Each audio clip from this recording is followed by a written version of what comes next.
Soft music in the background, a smiling baby boy, the loving touch of a mother's hand. It all seems so lovely until you know how little Logan's life ends. He was so good. He was an angel. Logan's mother, Melissa Zemet, had a feeling her angel wasn't coming home after the boy's father, Elvis Habibovich, came to pick him up Tuesday morning. The two of them had a rocky relationship. Recently, she'd kicked him out of her home.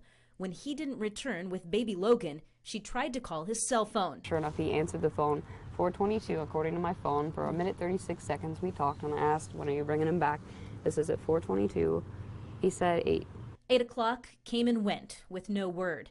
That's because shortly after that last phone call, police say Elvis Habibovich pulled over in rural Missouri with the baby in the car. They say he ran a hose into the car to fill it with carbon monoxide gas. At some point, the entire vehicle and the two people inside burned. And they didn't have a positive ID, but I knew already. I'm like, it's them.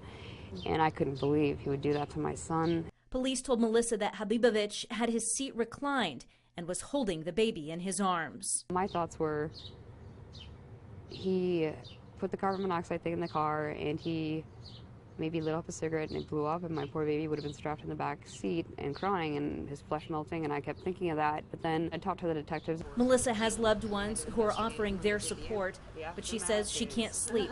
She doesn't want to. She's afraid of what her dreams will bring.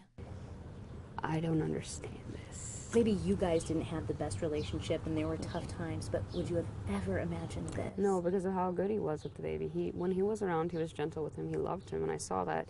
Melissa said Elvis had expressed some suicidal thoughts before, but she never thought he would harm their child, her son, that she will only get to see smiling in photos, videos, and her memories. You know, when I picked up a bottle of his that still had the formula in it, I mean, it's that fresh that he was just gone yesterday. Like, he was here. I see him in his bouncy thing bouncing, and it's still having fun laughing, and I'm like, that'll never happen again.